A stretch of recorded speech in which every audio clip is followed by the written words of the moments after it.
That's what cup racing's all about. Bought into NASCAR with Trackhouse to do stuff like this, to disrupt. NASCAR fans, we're back with some tea to spill from Kansas. Buckle up because the Hollywood Casino 400 at Kansas was straight up wild. We got underdog victories, playoff heartbreaks, and of course, Ross the watermelon wrecker Chastain dropping the mic with a massive win. He came out swinging, smashed some watermelons, and left playoff drivers like Byron and Truex in his dust. So what happens when a non-playoff driver decides to steal the show? Like, how did Chastain pull this off without even being in the playoffs? And how did William Byron let that one slip away? Oh, and Kyle Busch? Let's just say Heartbreak City. Stay tuned because we've got the breakdown on the wrecks, upsets, and playoff chaos from Kansas. Ready for some drama? Let's get into it. Alright, let's kick things off with the man, Ross Chastain, aka the watermelon wrecker. He didn't even make the playoffs this year, and yet he rolls up to Kansas and snatches his first win of the season. Picture this, we're in the final stretch of the race, lap 248, there's a restart, and Chastain dives inside, blows by Martin Truex Jr., and holds off William Byron like it's no big deal. It was as if Chastain literally was telling his fellow race drivers, y'all can play your playoff games,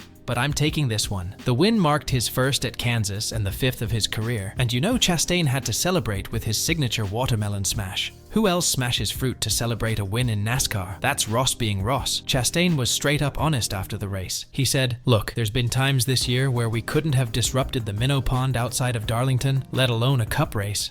That's what cup racing's all about. It's what Justin Marks bought into NASCAR with Trackhouse to do stuff like this, to disrupt. We couldn't have disrupted the minnow pond outside of Darlington, let alone a cup race. It's hard. It's really tough. So I didn't think after practice and qualifying we had what it took. I thought we'd been way stronger here in the past. It didn't feel great all day, but our Kubota Chevy, it was better as the rubber went down, and the adjustments were great. Yeah, man. It was a tough season for the Trackhouse Chevy crew, but they pulled it off when it counted most, reminding the world that they're still in the game. He also gave a shout out to Justin Marks and Pitbull for believing in Trackhouse and giving him the shot to be the ultimate disruptor. Man's humble, but don't let that fool you. Chastain is all about that drama on the track. Now, let's talk about our runner-up, William Byron. This guy was so close to an automatic playoff advancement. Byron put up a fight, led 24 laps, but just couldn't find the magic to overtake Chastain's clean air advantage in the final laps. Byron was feeling the sting after the race, saying, "I wanted that one really bad.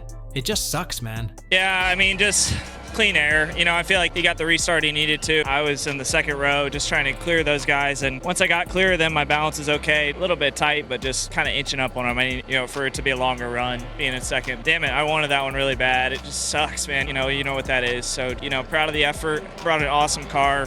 Proud of all my guys. Yeah, Byron. We felt that one through the screen. But hey, if you're as hyped as we are about the NASCAR playoffs, make sure to drop your predictions in the comments, subscribe to our channel, and ring the bell for the latest NASCAR news and driver stories. Look on the bright side. He still walks away as the new playoff points leader. Byron's sitting pretty going into Talladega, but we all know Talladega is the track that could turn everything upside down. Let's not forget Martin Truex Jr. out here grinding. Truex led a good chunk of the race, but once that final restart hit, poof, his lead vanished. The retiring Truex, who was eliminated from the playoffs last week, finished third in what was likely his final Kansas race. Not bad, but not what he wanted either. And then there's Ryan Blaney. The defending champ had one heck of a roller coaster day. Loose wheel? No problem, dude. Just rallies back and snags P4. This guy might be the definition of perseverance. Plus, a top 5 finish gives his playoff push a much needed boost. Yo, shout out to Kyle Larson. Wait, scratch that. What the heck was going on with this dude? Larson had deja vu all over again. He smoked the wall early on with a blown tire and never recovered. He scraped together a P26 finish, but man,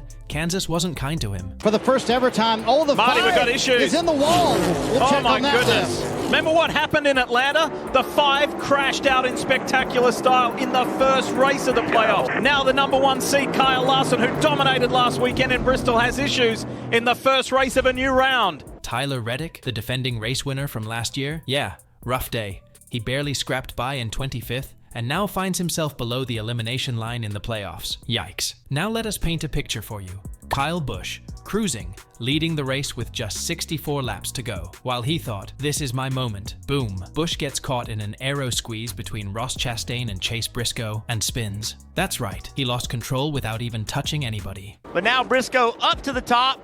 No, he doesn't. Oh, he pitches him off. Whoa, in the wall! Busch is gone! It's over for Kyle Busch. The two-time Cup champion had fought hard to get in front of Chastain in a thrilling battle before the final cycle of green flag stops, only to see yet another win slip away. He ended up finishing a disappointing 19th. It's the latest misfortune to strike him with a potential 2024 victory in sight. And Kyle Busch's post-race interview was pure heartbreak. Busted my butt. Hate it for my guys and everybody at RCR and ECR. They deserved to get the win today. I guess I just got in too big a hurry. It didn't start to, it just did. Nothing. I mean, I'm numb. I don't know what to do. Like, can somebody give this man a hug? It's been 51 races since he last won. Busch just wants to keep his streak alive, 20 straight seasons with a win, but Kansas wasn't it. Brutal. But despite the massive heartbreak, Busch, a two-time Cup Series champion, had something to look forward to. His outing this Sunday put him on an exclusive list of drivers, with names such as Jeff Gordon and Dale Earnhardt accompanying him. The Las Vegas, Nevada native becomes only the 5th driver in NASCAR history to have led 200 laps in the last 20 consecutive seasons in the sport, falling in behind names such as Richard Petty, Jeff Gordon, Dale Earnhardt, and Rusty Wallace, while the King tops the list with 25 seasons of leading 200 consecutive laps to his name. Gordon, Earnhardt, and Wallace, 23, 22, and 20 seasons respectively. Oh, and did we mention the race had more lead changes than a game of tag? A track record of 30 lead changes among 15 drivers. Wild stuff, man. William Byron, Alex Bowman, they both picked up stage wins,